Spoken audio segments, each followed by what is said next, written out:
No Fala Câmara Entrevista, recebe o vereador Benedito Roberto Meire e atualiza as questões que interessam a você, que estão em discussão aqui no Poder Legislativo e também de demandas que são enviadas pelo Poder Executivo, mas que interferem diretamente na vida da nossa sociedade. Atualizar a questão do ambiente da própria sessão pós-carnaval, independentemente do resultado do plenário, para o vereador poder atualizar conosco a seguinte preocupação. O Poder Executivo acaba enviando uma mensagem, através de uma emenda, onde ele, segundo o Poder Executivo, o prefeito Clodoaldo Gazeta, que a gente conversou antes de gravar, preocupado com a discussão sobre o custeio do Hospital de Base, que foi apresentada, a conta inicial apresentada pelo Estado, na possível transferência do Base para o município, resolveu desvincular as duas demandas. Organização social, para ele ter esse instrumento, resolver outros problemas, como o fiscal, e discutir o Base em separado desse custeio com a Câmara. Qual é a posição do vereador em relação a esse assunto? Bom, se o prefeito tomou a iniciativa de encaminhar uma mensagem modificativa, aditiva, seja o que for, para desvincular a aprovação da lei das organizações sociais ao hospital de base, aí abre um precedente muito preocupante. Por quê? Porque o hospital de base, até então, era a grande esperança e expectativa dos bauruenses que aguardam nas filas das unidades de pronto atendimento, dos UPAs, que ficam lá 2, 3, 4, 5, 6 dias aguardando uma vaga de internação. Então, o hospital de base, sendo municipalizado, ele abria uma expectativa para que esse tempo diminuísse e também que poupasse vidas. Afinal de contas, nós perdemos mais de 570 pessoas, se eu não me engano, em 2016, e também 500 pessoas morreram aguardando vaga em 2017.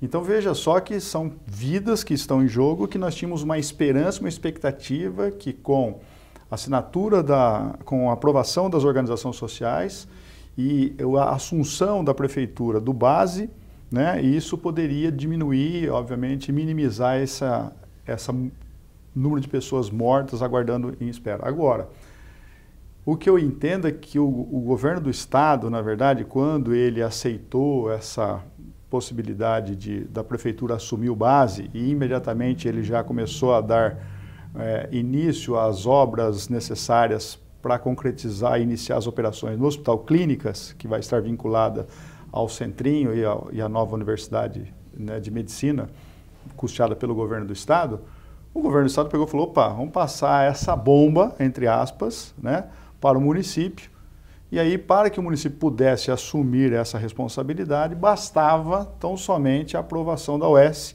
e ele teria um encargo de apenas R$2 milhões, segundo foi veiculado pelo secretário municipal e pelo próprio prefeito Gazeta. Não, a prefeitura só vai ter um encargo de R$2 milhões.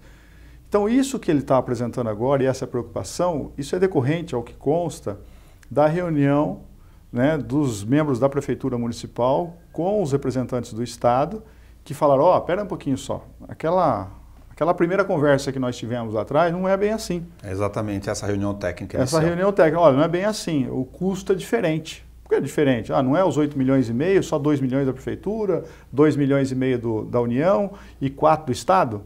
Não, a conta não é essa, a conta é outra. Mas que conta é essa? É essa conta agora que eles estão apresentando e, obviamente, isso aqui é que nem herança. Quando morre um ente da sua família, você tem direito aos bônus, mas também tem responsabilidade sobre os ônus, né? É a mesma coisa, você vai assumir um hospital daquele que hoje proporciona mais de 180 leitos.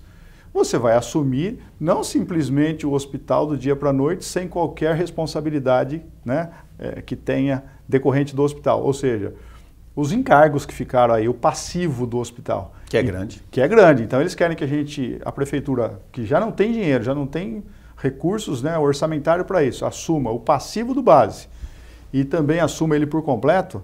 Eu entendo que é uma coisa extremamente viável. Eu acho que agora é a hora boa de voltar e dar o troco no Estado e falar, não quero mais. E aí o Estado vai fazer o quê? Ele vai deixar de assumir o compromisso com a construção e reforma e ampliação do Clínicas, né, do Hospital Clínicas, e vai abandonar o Base, a exemplo do que ele fez no Manuel de Abreu? Simplesmente ele vai chegar e vai fechar as portas? Então, se é para a prefeitura fechar a porta, que o Estado a feche. não nós. Né? Só que o bauruense tem que estar ciente que isso é uma responsabilidade do Estado. Se nós fôssemos assumir aquilo ali, nós temos que assumir aquele hospital, de fato, para poder dar atendimento prioritariamente aos bauruenses e, obviamente, também atendendo a população da região, de uma maneira secundária, vamos dizer assim. Agora, isso que o prefeito está nos trazendo, né, é preocupante, porque agora ele reconheceu que aquilo que havia sido prometido pelo Estado não é muito bem aquilo que, de fato, as pessoas que estão na mesa de negociação estão apresentando e que estão colocando as cartas na mesa. Tem um outro ingrediente para transferir para o público, na nossa missão de falar de todas as possibilidades aqui, vereador, de que também há um receio natural do ponto de vista administrativo e político, porque o governador, como se sabe, está deixando o cargo em cerca de 30 e poucos dias, 40 dias no máximo, para o calendário eleitoral. Ele é pré-candidato a presidente da República, todos sabem disso. E aí, inclusive, o secretário de Saúde já é sabido nos bastidores, assim como o governador, troca de cadeira. Então vamos negociar algo agora cujo estudo só será apresentado depois. É outra preocupação. Aí você tem o viés político. Eu acho que seria extremamente imprudente por parte da prefeitura assinar qualquer compromisso agora com esse governo do estado que está no cargo, que é o governador Geraldo Alckmin, e o seu secretário de saúde, Davi Uip, e não assinar nada. Nós temos que aguardar o novo governador, que vai assumir aqui em breve, que é o vice-governador Márcio França, ou então fazer tratativas diretas com ele, para assinar, ou ele assumindo um compromisso, né, que seja viável e pertinente e possível economicamente para a prefeitura assumir. Caso contrário, eu entendo o seguinte, não tem como o governador hoje voltar atrás na faculdade de medicina. O projeto dele. O projeto é dele, né? É o governador. Ele que está oferindo dividendos políticos com a vinda da faculdade de medicina. Isso não volta mais. Se não volta mais, também ele não tem como voltar atrás em relação ao clínicas, mesmo porque se ele não fizer nada naquele prédio lá, pode incorrer num crime de improbidade administrativa, porque construíram algo para nada, para ficar... Já está no Ministério Público está no Ministério Público questão. Com essa questão. Então, ele tem que assumir o clínicas, ele tem que dar continuidade à faculdade de medicina, e por que não ele continuar com o encargo do base, se porventura ele insistir em transferir o passivo, né, para o município. E os custos até então apresentados estão com valores bem diferenciados daquilo que foi inicialmente apresentado, que seria 8 milhões e meio ao mês, ao passo que é o que consta hoje já ultrapassa os 10 milhões de reais. Então, além disso, tem problema de locação de equipamentos, enfim, tem uma série de outros encargos, né, que o município não tem condições de suportar. Então, desvincular hoje o base da lei das organizações sociais, eu entendo que é uma boa medida por parte do prefeito, porque a gente sabe também que se não for aprovada a lei das organizações sociais aqui para o município, dificilmente o município terá recurso suficiente, orçamentário suficiente para poder atender a despesa com o pessoal, mesmo porque ele já ultrapassou o limite. Se ele não classificar as despesas que ele tem com a Sorri e também uma tentativa de transformar a Fundação Regional em organização social, ele não tem outra saída para reduzir o custeio da despesa pessoal que não seja por meio de organização social. Administrar é gestar conflitos e apresentar soluções. O vereador colocava na mesa, entre todas essas questões, para o nosso apertado orçamento, infelizmente nós temos uma renda per capita no orçamento muito baixo para a capacidade do município, comparado a outros do mesmo porte, e aí o cobertor fica muito curto. Nós temos, inclusive, uma pendência que o vereador tocou na tribuna, importantíssima na outra sessão, que é parte do custeio investimentos do Corpo de Bombeiros. Temos em discussão a questão de CSU, a horto florestal, que a Prefeitura já pediu para o Estado, hospital de base em andamento agora, e o custeio da saúde, que o vereador acompanhou, do que já existe na audiência pública, que mesmo com os serviços que tem hoje, teve um acréscimo de despesa. Quanto mais recursos se põe em saúde, mais aumenta a despesa. Preocupa para o vereador? Como é que o senhor vê essas várias frentes diante de um orçamento hoje muito parecido com aquele que foi colocado, as receitas acabaram no relatório se confirmando, mas de outras frentes de despesa ainda não resolvidas? Vamos voltar nas eleições. Qual era a prioridade do bauruense, qual era a preocupação principal do bauruense e a expectativa dele maior em relação aos candidatos à prefeitura, ao cargo de prefeito municipal? Saúde. Pode ver que sempre a saúde lidera e está em primeiro lugar. E eu também vejo que a saúde é de fundamental importância. Eu entendo que saúde, educação, habitação e assistência social são prioridades de um governo municipal, né? São prioridades, ele tem que focar nesses 4 temas. Muito bem.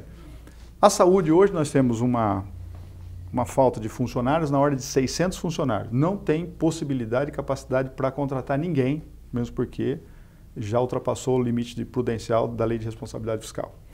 Estamos com 52,56% e o limite é 51,3%. Então, como é que você vai fazer para reverter esse quadro? Aí é que vem um problema que a gente fala assim, poxa, é fácil fazer diagnóstico. O difícil é apontar soluções. Agora, o mais difícil não é só mostrar soluções. O difícil é você assumir um compromisso que essas soluções serão de fato concretizadas. Aí precisa de um negócio chamado ousadia, que eu acho que é o que falta hoje para os gestores municipais. Quando você faz uma campanha, você fala, eu tenho um compromisso, vou manter esse quadro de funcionários, vou manter isso e aquilo.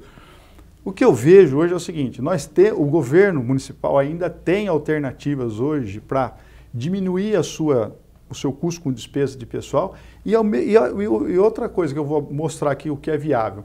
É possível você fazer até uma captação de recursos para investimento. Então vamos colocar aqui 2 tipos de atividade que é desenvolvido pela prefeitura, que é essencial para o município, né? Que é necessário para o município. Primeiro, fornecimento de água e tratamento de esgoto, que é feito pela autarquia, o DAI, né? O DAI hoje emprega mais de 700 funcionários, o DAI é superavitário naquilo que ele faz, não poderia deixar de ser, mesmo porque ele vende um produto único, exclusivo e que todos os bauruenses necessitam, que é a água, né? Aí vamos analisar o seguinte, o DAI poderia dar muito mais lucro ainda para o município. Por quê? Ele perde 47% daquilo que ele produz de água tratada, ou seja, sai pelos ralos. Parque de hidrômetro antigo. O parque de hidrômetro tem uma série de, 25% da sua despesa ele gasta com energia elétrica, porque as bombas não param de funcionar 24 horas, porque não existe uma política de reservação de água aqui, tanto em residência como uma política de reservação do próprio DAI, ou seja, grandes reservatórios de águas nos bairros para poder, quando faltar água, ou então naquele momento em que você gasta mais energia, que é das 18 às 23 horas, que é o horário da bandeira vermelha, você desligar as bombas. Então hoje ele não pode fazer isso, porque se ele fizer isso, acaba a água nos bairros. Falta água para os bairros. Veja só quando rompe uma adutora o que acontece.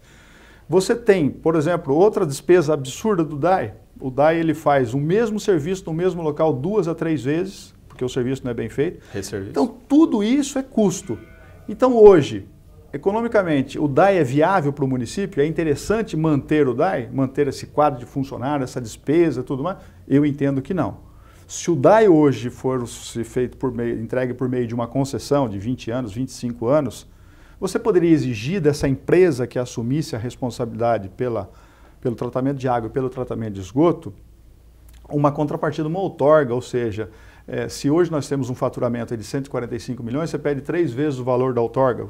Ou seja, a empresa que assumisse, além de um cronograma de curto, médio e longo prazo que ela deveria cumprir, né, ela deveria entregar ao município, no momento que ela assumisse, 450, 500 milhões de reais. Agradecemos ao vereador Benedito Roberto Meira por conversar conosco e atualizar as questões que interessam a você. Essa entrevista você encontra na íntegra na página da TV Câmara no YouTube. Até o nosso próximo Fala Câmara Entrevista.